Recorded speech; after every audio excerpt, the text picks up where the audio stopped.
बड़ी अजीब सी बात है, रह रहकर ऐसा लग रहा है जैसे कुछ गलत हो रहा है, किंतु क्या, ये समझ नहीं आ रहा।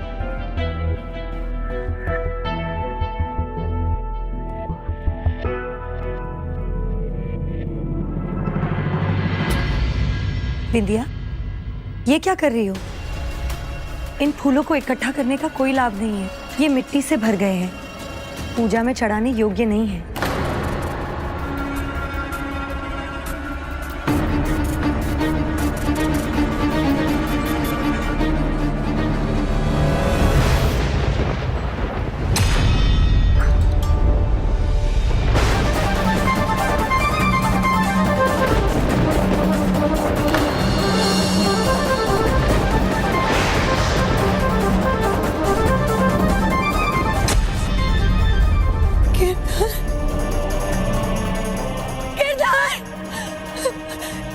मेरे गिरधर कहाँ गए?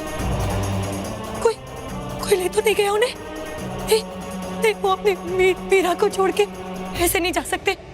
गिरधर, मेरे गिरधर गोपाल, कहाँ है आप? कहाँ ढूंढूं मैं आपको?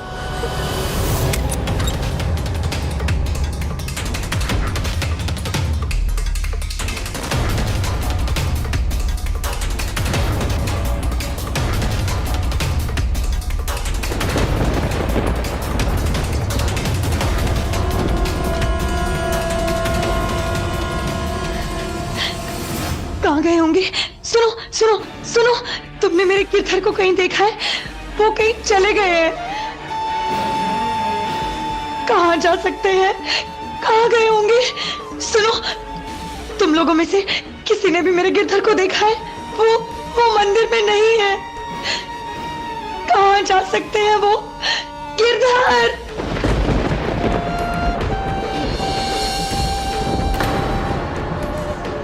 आप दोनों ने मेरे गिरधर गोपाल को देखा?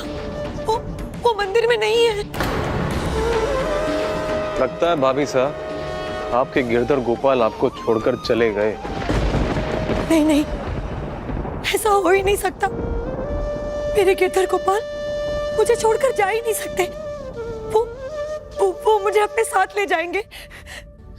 मैं उनके बिना नहीं रह सकती और वो भी मेरे बिना नहीं रह पाएंगे। मैं जानती हूँ ये। वो यही कहीं है। देखना आप लोग, वो मुझे अवश्य मिलेंगे। मेरे गिरधर गोपाल मुझे जरूर मिलेंगे।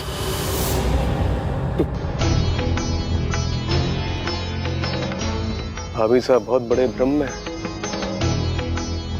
अब इनके गिरधर इनको नहीं मिलेंगे। मैंने तहखाने में डलवा कर ताला लगवा दिया है।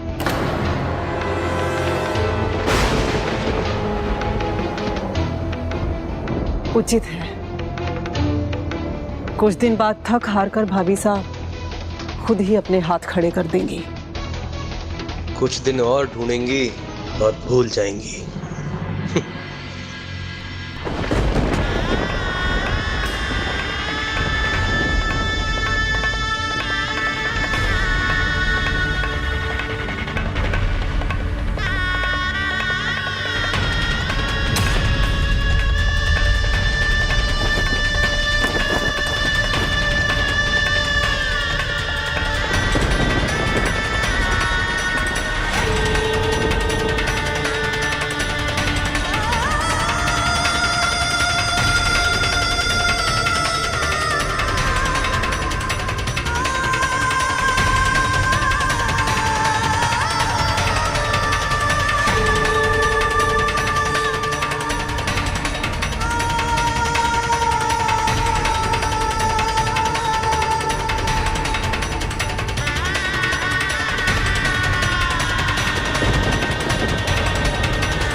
मेरे गिरधर गोपाल कहाँ चले गए आप अपनी मीरा को छोड़कर?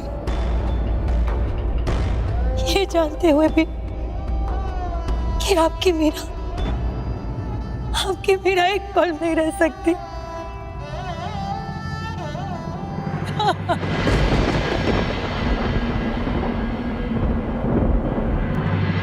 यदि ये सब आपका किया हुआ है, ये उचित नहीं था।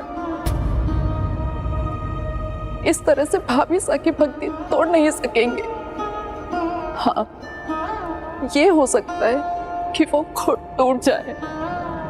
आप चिंता मत कीजिए, ऐसा कुछ भी नहीं होगा। 1-2 दिन रोएंगी धोएंगी, फिर सब ठीक हो जाएगा।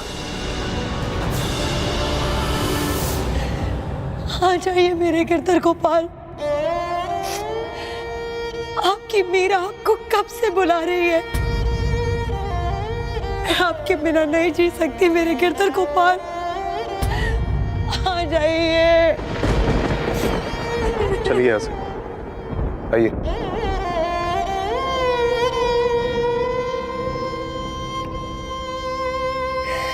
आ जाइए मेरे गिरधर गोपाल।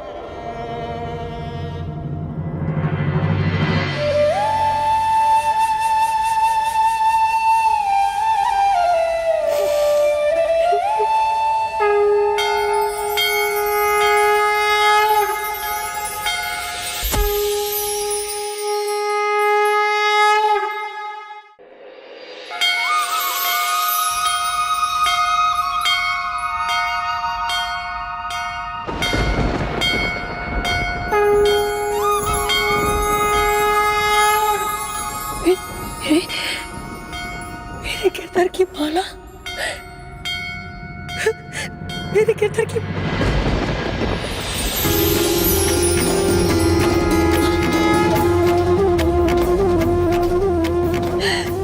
मेरे गिरधर लौट आए। आप लौट आए मेरे गिरधर को बार बार।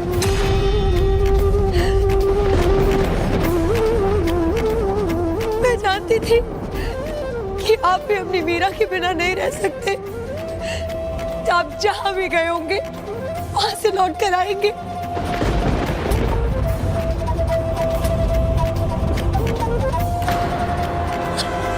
और देखिए आप आ गए मेरे गिरधर गोपाल। ऐसे कैसे हो सकता है? दयाराम ने खुद मूर्ति को तहखाने में डाला था। कहां है ये मूर्ख?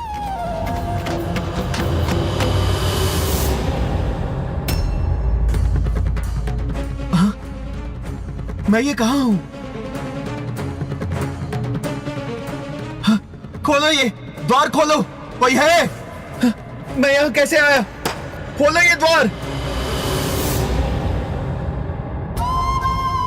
इस घटना के उपरांत सभी ये सोच रहे थे कि इसके पीछे या तो मूर्ति की माया थी या मीरा की, परंतु वास्तव में ये तो बस मीरा की भक्ति की शक्ति ही थी।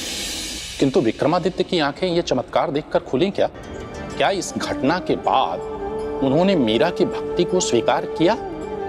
भक्त की भक्ति और उसकी भक्ति में हुए चमत्कार को कोई भक्त ही समझ सकता है।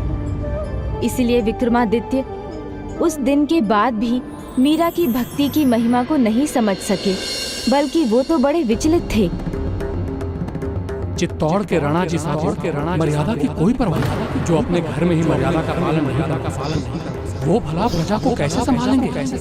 चित्तौड़ की रानी जोगन बन गई है। चित्तौड़ के राणा के साथ नाचती है, गा के साथ नाचती है। गाने रानी मीराबाई सा नहीं, उन्हें रानी मीराबाई सा नहीं, मीराबाई का, जोगन मीराबाई का। क्या हुआ स्वामी? अब मीरा भाभी सा ने कुछ भी ऐसा किया जिससे हमारी परिवार की मर्यादा पे आंच आई, तो मैं कदापि सहन नहीं करूंगा, कदापि नहीं। कितना उम्दा भाव सुनकर दिल बाग बाग हो गया, दिल का जर्रा जर्रा खुशबू से भर गया। नवाब साहब, ये खुशबू भक्ति की है और ये कला भक्त मीराबाई की। उनके भजन का जादू ऐसा छाया है कि हम जिधर भी जाएंगे सिर्फ उन्हीं के भजन गाएंगे।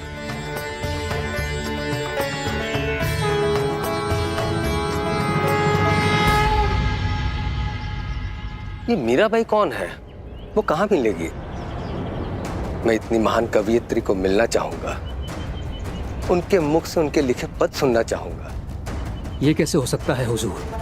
वो तो चित्तौड़ के स्वर्गीय राणा भोजराज जी की ब्याहता हैं, राजमहल में रहती हैं। वो न यहाँ आ सकती हैं और ना आप वहाँ जा सकते हैं हुजूर। कलाकार को कहीं मना ही नहीं है और कला में कोई भेदभाव नहीं होता। मैं वहां नवाब बनकर तो नहीं जा सकता, लेकिन भक्त बनकर तो जा सकता हूँ, क्योंकि मैं भी साहित्य का भक्त ही हूँ। रानी जी साहब, कुछ और साधु संतों की टोली आई है। तो उन्हें यहाँ ले आओ। जी। आपकी भक्ति देखकर प्रभु बहुत प्रसन्न होंगे मीराबाई साहब। प्रभु प्रसन्न हो मुझसे, अपनी चाकर बनाकर रख लें, ये तो मेरा सौभाग्य होगा।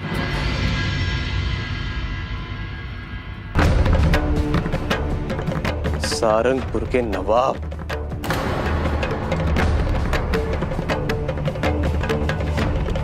अब मैं नहीं, मेरी तलवार बोलेगी।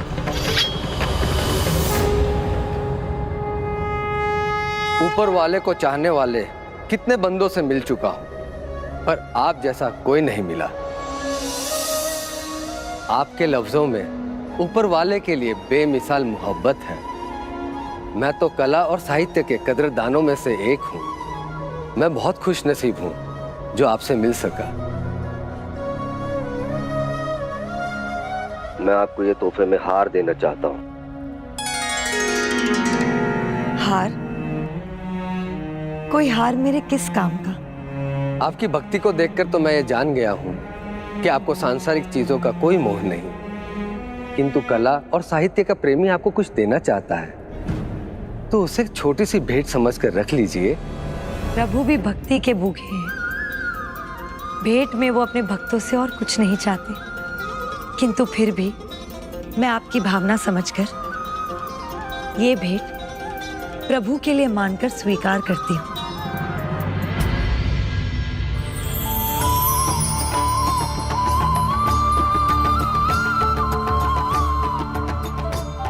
आपको अनेकों धन्यवाद भक्त मीराबाई।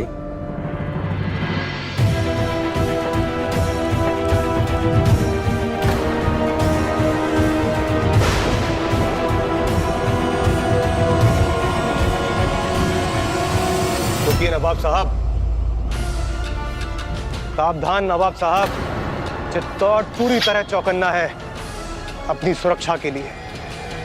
आप जो भी रणनीति लेके आए थे वो कभी भी कामयाब नहीं हो सकती।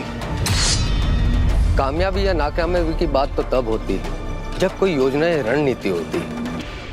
मैं एक दुश्मन नहीं, बल्कि एक कला और साहित्य के पुजारी के रूप में आया हूं। रानी मीराबाई साहब, उनके भजन इतने बेहतरीन हैं, उन्हें सुनो तो ऐसा महसूस होता है कि जैसे जन्नत जमीन पर उतर आई हो। आज तक चित्तौड़ वीर भूमि के नाम से भी जाना जाता रहा है, पर आज एक महान भक्त के नाम से भी जुड़ गया।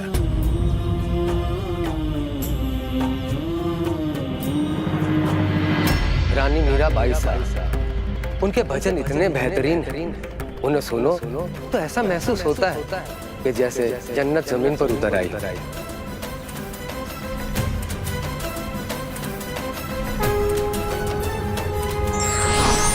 सच्चे मन से की गई भक्ति की ख्याति वैसे ही सर्वत्र फैल जाती है जैसे सूर्य का प्रकाश।